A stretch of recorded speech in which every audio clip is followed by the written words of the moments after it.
അമൃത് Veni life quit presents daily news സായാഹ്ന വാർത്തകൾ powered by Pulimoottil silks KSFE in association with Joyalukkas. ഇത്തവണ first അടിക്കില്ലേ നമ്മള്?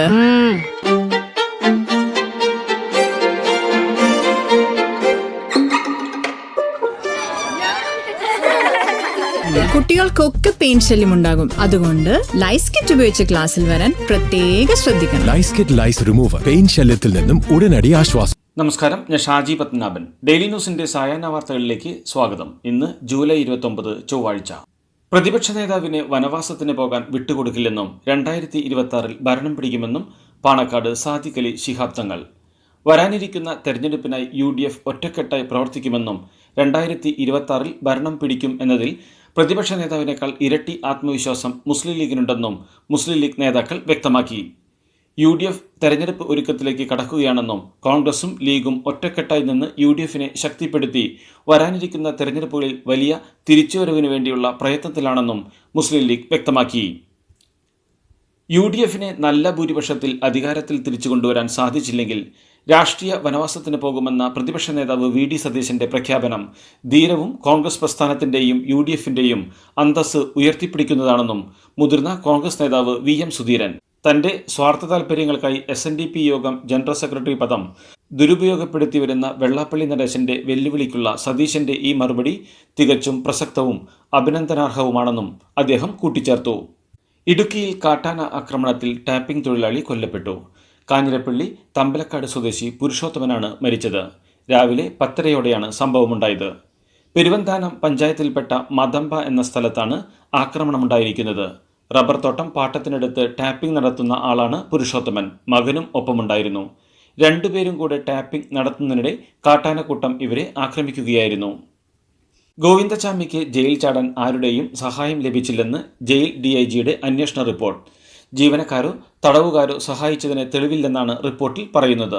എന്നാൽ ജയിലിൽ സുരക്ഷാ വീഴ്ചയുണ്ടായെന്നും രാത്രി ഡ്യൂട്ടിയിലുണ്ടായിരുന്ന അസിസ്റ്റന്റ് ജയിൽ സൂപ്രണ്ടിനടക്കം വീഴ്ച സംഭവിച്ചെന്നും അന്വേഷണ റിപ്പോർട്ടിൽ കുറ്റപ്പെടുത്തുന്നു.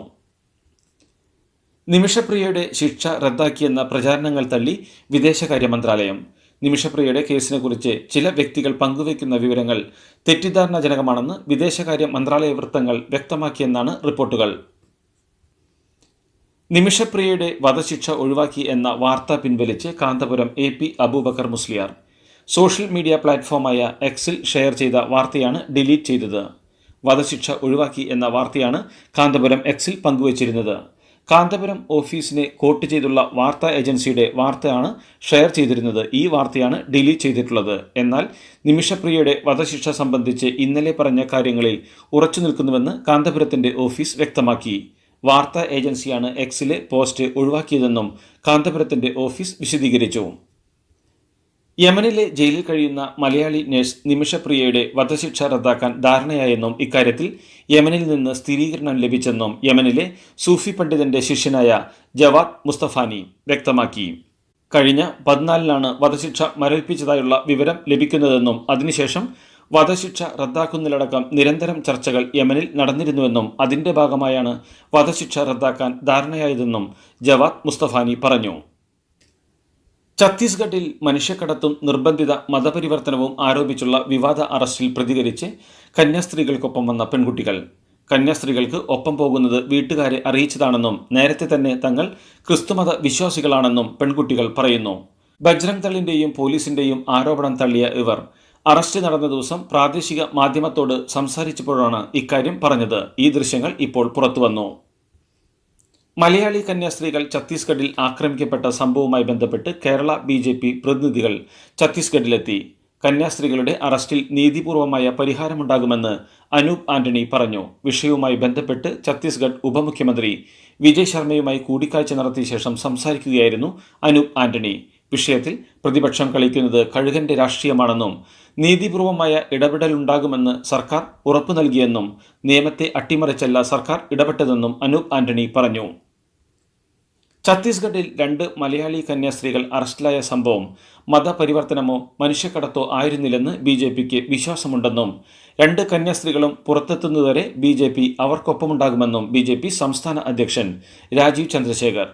തെറ്റിദ്ധാരണ മൂലമുണ്ടായ വിഷയമാണെന്ന് 100% ഉറപ്പുണ്ടെന്നും പ്രൈവറ്റ് പ്ലേസ്മെന്റ് റെഗുലേഷൻ നിയമപ്രകാരം പോർട്ടലിൽ രജിസ്റ്റർ ചെയ്യേണ്ടിയിരുന്നുവെന്നും അത് ചെയ്തിട്ടില്ല എന്നാണ് താൻ മനസ്സിലാക്കുന്നതെന്നും അദ്ദേഹം പറഞ്ഞു. ഹിന്ദുക്കളെ മതം മാറ്റുന്നവരെ മർദ്ദിക്കുന്നത് ഇനിയും തുടരുമെന്ന് ഛത്തീസ്ഗഡിലെ തീവ്ര ഹിന്ദു സംഘടനാ നേതാവ് ജ്യോതി ശർമ്മ. താൻ എല്ലാവരെയും മർദ്ദിച്ചിട്ടില്ലെന്നും മതപരിവർത്തനം നടത്തിയവരെയാണ് മർദ്ദിച്ചതെന്നും അവരെ തല്ലുന്നത് ഇനിയും തുടരുമെന്നും ബജ്രംഗ് ദൾ നേതാവ് ജ്യോതി ശർമ്മ പറഞ്ഞു. കന്യാസ്ത്രീകളുടെ അറസ്റ്റുമായി ബന്ധപ്പെട്ട് സിസ്റ്റർ പ്രീതി മേരിയുടെ കുടുംബം ഛത്തീസ്ഗഡിലേക്ക്. സഹോദരനും MLA റോജി M. ജോണുമാണ് ഛത്തീസ്ഗഡിലേക്ക് തിരിച്ചത്.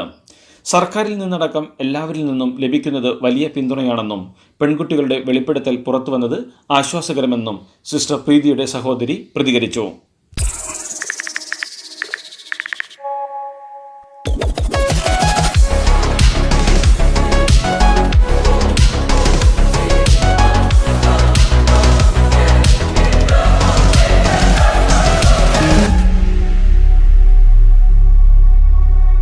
സ്കൂളുകളിൽ ഉച്ചഭക്ഷണത്തിനുള്ള അരി കിട്ടാത്തതിൽ പ്രതിഷേധിച്ച് പ്രധാന അധ്യാപകർ കാലിച്ചാക്കുകളുമായി സമരരംഗത്തിറങ്ങി.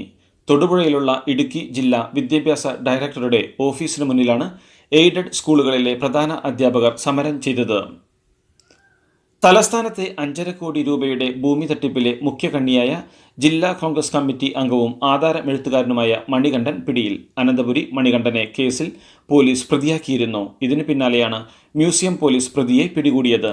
പ്രവാസിയായ സ്ത്രീയുടെ പേരിലുണ്ടായിരുന്ന ഭൂമി തട്ടിയെടുക്കാൻ വ്യാജ ഇഷ്ടദാന കരാർ ഉൾപ്പെടെ ഉണ്ടാക്കിയത് മണികണ്ഠനാണെന്നാണ് പോലീസ് അന്വേഷണത്തിലെ കണ്ടെത്തൽ.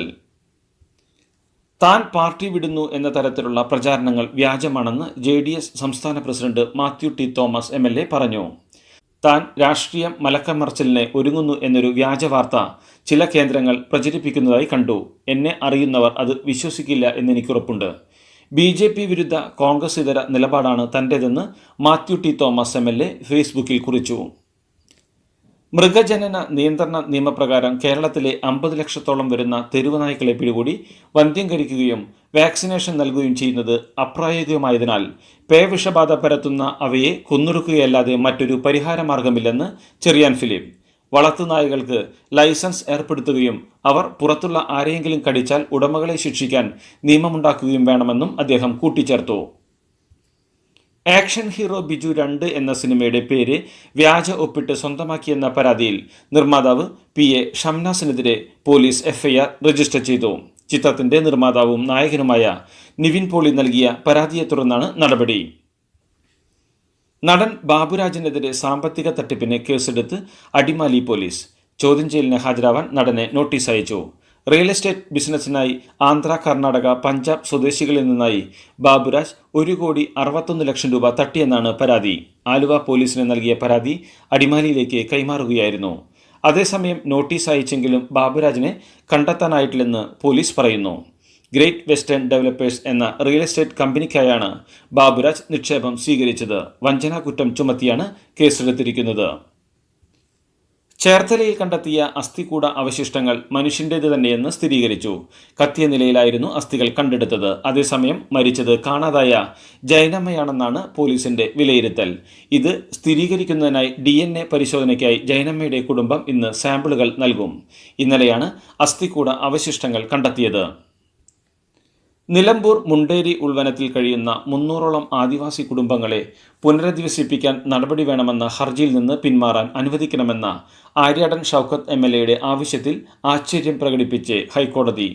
ജനപ്രതിനിധിയായി തിരഞ്ഞെടുക്കപ്പെട്ട ഹർജിക്കാരൻ താൻ ഉന്നയിച്ച വിഷയങ്ങളിൽ പരിഹാരം കാണാനുള്ള നടപടികൾ ഏറ്റെടുക്കണമെന്നും ചീഫ് ജസ്റ്റിസ് നിതിൻ ജാംദാറും ജസ്റ്റിസ് ബസന്ത് ബാലാജിയും അടങ്ങിയ ഡിവിഷൻ ബെഞ്ച് നിർദ്ദേശിച്ചു. VS എന്ന 2 അക്ഷരത്തെ വിവാദത്തിൽ കുരുക്കാനാണ് മാധ്യമങ്ങൾ ശ്രമിക്കുന്നതെന്ന് CPM സംസ്ഥാന സെക്രട്ടേറിയറ്റ് അംഗം M. സ്വരാജ്. ക്യാപിറ്റൽ പണിഷ്മെന്റ് വിവാദത്തിനിടെ CPM കഞ്ഞിക്കുഴി ഏരിയ കമ്മിറ്റി സംഘടിപ്പിച്ച VS അച്യുതാനന്ദൻ അനുസ്മരണ ഉദ്ഘാടനം ചെയ്യുകയായിരുന്നു അദ്ദേഹം. കൺഗ്രാചുലേഷൻസ് മിടുക്കിയാട്ടോ. പൈലറ്റ് ആവണമെന്ന് പറയണേ. അവളുടെ ആഗ്രഹമല്ലേ, അവള് പറക്കട്ടെ. ചെലവ് എത്രയാന്ന്? KSFEയുടെ പുതിയ ഹാർമണി ചിട്ടി ചേരണം. കണ്ണടച്ചു തുറക്കും മുമ്പ് അവളുടെ +2 കഴിയില്ലേ. കടം വാങ്ങാതെയും സ്ഥലം വിൽക്കാതെയും കുട്ടികളെ പഠിപ്പിക്കാം. KSFE ഹാർമണി ചിട്ടികൾ. KSFE ഹാർമണി ചിട്ടിയിൽ ചേരുന്ന 100 ഭാഗ്യശാലികൾക്ക് സിംഗപ്പൂർ യാത്ര സൗജന്യം. ജമ്മുകാശ്മീരിലെ പൂഞ്ച് ജില്ലയിലെ അതിർത്തി സംഘർഷത്തിൽ മാതാപിതാക്കളെയോ കുടുംബത്തിന്റെ അത്താണിയെ നഷ്ടപ്പെട്ട 22 കുട്ടികളെ ലോക്സഭാ പ്രതിപക്ഷ നേതാവ് രാഹുൽ ഗാന്ധി ഏറ്റെടുക്കും. പാകിസ്ഥാൻ ഷെല്ലാക്രമണത്തിൽ അനാഥരായ ഈ കുട്ടികളുടെ വിദ്യാഭ്യാസം ബിരുദം പൂർത്തിയാകുന്നവരെ രാഹുൽ ഗാന്ധി പൂർണ്ണമായും ഏറ്റെടുക്കുമെന്ന് ജമ്മുകാശ്മീർ കോൺഗ്രസ് അധ്യക്ഷൻ താരിഖ് ഹമീദ് ഖാറയെ ഉദ്ധരിച്ച് ദി ഇന്ത്യൻ എക്സ്പ്രസ് റിപ്പോർട്ട് ചെയ്തു. ശുചീകരണ തൊഴിലാളിയുടെ വെളിപ്പെടുത്തലിനെ നിഷേധിച്ച് ധർമ്മസ്ഥല പഞ്ചായത്ത്. മൃതദേഹം മറവ് ചെയ്തെന്ന് ശുചീകരണ തൊഴിലാളി കാണിച്ചുകൊടുത്ത ഇടങ്ങളിൽ ആത്മഹത്യകളോ അജ്ഞാത മൃതദേഹമോ കണ്ടെത്തിയ സംഭവങ്ങളാകാമെന്ന് ധർമ്മസ്ഥല പഞ്ചായത്ത്. പണ്ട് PHCയിലെ ഡോക്ടർ വന്ന് പരിശോധിച്ച് അവിടെ തന്നെ കുഴിച്ചിടാറാണ് പതിവെന്ന് വാദം. 1989 മുതലെങ്കിലും ഇതിന് കൃത്യം രേഖകളുണ്ടെന്നും പഞ്ചായത്ത് വൈസ് പ്രസിഡന്റ് ശ്രീനിവാസ് റാവു അറിയിച്ചു. ധർമ്മസ്ഥലയിൽ വെളിപ്പെടുത്തൽ നടത്തിയ സ്ഥലങ്ങളിൽ നിന്ന് മൃതദേഹ അവശിഷ്ടം ലഭിച്ചാൽ SIT അതിൽ നിന്ന് മണ്ണും എല്ലിന്റെ ഭാഗങ്ങളിൽ നിന്ന് സാമ്പിളുകളും ശേഖരിക്കും. മൃതദേഹ അവശിഷ്ടം കിട്ടിയതിന് 20 മീറ്ററോളം ചുറ്റളവ് കെട്ടിയടച്ച് പരിശോധിക്കും. വസ്ത്രമോ മറ്റെന്തെങ്കിലും വസ്തുക്കളോ ഇവിടെ ഉണ്ടോ എന്നും പരിശോധന നടത്തും. സമീപ പ്രദേശങ്ങളിൽ പുതുതായി കാലടയാളങ്ങൾ ഉണ്ടോ എന്ന് പരിശോധിക്കാനുമാണ് SITയുടെ നീക്കം. അന്തമാൻ നിക്കോബാർ ദ്വീപുകൾക്ക് സമീപം ബംഗാൾ ഉൾക്കടലിൽ 6.3 തീവ്രത രേഖപ്പെടുത്തിയ ഭൂചലനം. ഇന്ന് പുലർച്ചെ 12:11 ഭൂചലനമുണ്ടായത്. നാഷണൽ സെന്റർ ഫോർ സീസ്മോളജിയുടെ കണക്കനുസരിച്ച് ഭൂകമ്പത്തിന് 10 കിലോമീറ്റർ ആഴമുണ്ട്. ഭൂകമ്പത്തിൽ നാശനഷ്ടങ്ങളോ ആളപായമോ ഇതുവരെ റിപ്പോർട്ട് ചെയ്തിട്ടില്ല. മേഘാലയയിൽ 4000 മെട്രിക് ടൺ കൽക്കരി ഡിപ്പോകളിൽ നിന്ന് കാണാതായ സംഭവത്തിൽ വിചിത്ര വിശദീകരണവുമായി സംസ്ഥാന ക്യാബിനറ്റ് മന്ത്രി കിർമൻ ഷൈല. മൺസൂൺ മഴയിൽ കൽക്കരി ഒഴുകിപ്പോയിട്ടാകുമെന്നാണ് മന്ത്രിയുടെ വിശദീകരണം. ഓപ്പറേഷൻ മഹാദേവിലൂടെ 3 ഭീകരരെ വധിച്ചെന്ന് ലോക്സഭയിൽ ആഭ്യന്തരമന്ത്രി അമിത്ഷാ. പഹൽഗാം ഭീകരാക്രമണത്തിൽ പങ്കെടുത്ത 3 ഭീകരരെയാണ് വധിച്ചതെന്നും അമിത്ഷാ വ്യക്തമാക്കി. ഓപ്പറേഷൻ സിന്ദൂർ ദൗത്യവുമായി ബന്ധപ്പെട്ട ചർച്ചയിൽ മറുപടി പറയുകയായിരുന്നു അമിത്ഷാ. അതേസമയം പഹൽഗാം ഭീകരവാദികളെ വധിച്ചെന്ന് കേൾക്കുമ്പോൾ പ്രതിപക്ഷത്തിന് സന്തോഷമാകുമെന്നാണ് താൻ കരുതിയിരുന്നതെന്നും എന്നാൽ അവർക്ക് സന്തോഷമുള്ളതായി തോന്നുന്നില്ലെന്നും അമിത്ഷാ വിമർശിച്ചു. ജമ്മുകാശ്മീരിലെ ഓപ്പറേഷൻ മഹാദേവിൽ നിർണായക വിവരങ്ങൾ നൽകിയത് ആട്ടിടയന്മാരെന്ന് സേനാവൃത്തങ്ങൾ. ഭീകരർ ഉപയോഗിച്ചിരുന്ന അൾട്രാ സെറ്റുകളിലെ സിഗ്നലുകൾ ചോർത്തിയത് വഴിത്തിരിവായെന്നും കൃത്യമായ നീക്കത്തിലൂടെയാണ് ഭീകരരെ വധിച്ചതെന്നും സൈന്യം വ്യക്തമാക്കി. കൊല്ലപ്പെട്ട ഭീകരൻ സുലൈമാൻ പാക് സേനയിലെ മുൻ കമാൻഡോ ആണെന്നും സൈന്യം അറിയിച്ചു. അമേരിക്കയിലെ ന്യൂയോർക്ക് നഗരത്തിലുണ്ടായ വെടിവയ്പിൽ പരിക്കേറ്റ പോലീസ് ഓഫീസർ അടക്കം 4 പേർ കൊല്ലപ്പെട്ടതായി അന്താരാഷ്ട്ര മാധ്യമങ്ങൾ റിപ്പോർട്ട് ചെയ്തു. അക്രമി 27-കാരനായ ലാസ് വെഗാസ് സ്വദേശി ഷെയ്ൻ ഡെവോൺ ടമൂറയാണെന്ന് സ്ഥിരീകരിച്ചിട്ടുണ്ട്. ആക്രമണത്തിന് ശേഷം ഇയാളും സ്വയം വെടിയുതിർത്ത് ജീവനൊടുക്കിയിരുന്നു. ഏഷ്യ കപ്പ് ക്രിക്കറ്റിൽ ഇന്ത്യ പാകിസ്ഥാൻ മത്സരത്തെ വിമർശിച്ച് അസദുദ്ദീൻ ഒവൈസി MP. രക്തവും വെള്ളവും ഒന്നിച്ചൊഴുകാത്തപ്പോൾ എങ്ങനെ ക്രിക്കറ്റ് കളിക്കുമെന്ന് ഒവൈസി ലോക്സഭയിൽ ചോദിച്ചു. ക്രിക്കറ്റ് മത്സരം കാണാൻ തന്റെ മനസാക്ഷി അനുവദിക്കില്ലെന്നും ലോക്സഭയിലെ ഓപ്പറേഷൻ സിന്ദൂറുമായി ബന്ധപ്പെട്ട ചർച്ചയ്ക്കിടെ AIMIM അധ്യക്ഷൻ ഒവൈസി വ്യക്തമാക്കി. ഇതോടുകൂടി ഡെയിലി ന്യൂസിന്റെ ഇന്നത്തെ സായാഹ്ന വാർത്തകൾ സമാപിക്കുന്നു. ഡെയിലി ന്യൂസിന് വേണ്ടി വാർത്തകൾ വായിച്ചത് ഷാജി പത്മനാഭൻ. DailyNewsLive.in വാർത്തകൾ വിരൽ തുമ്പിൽ.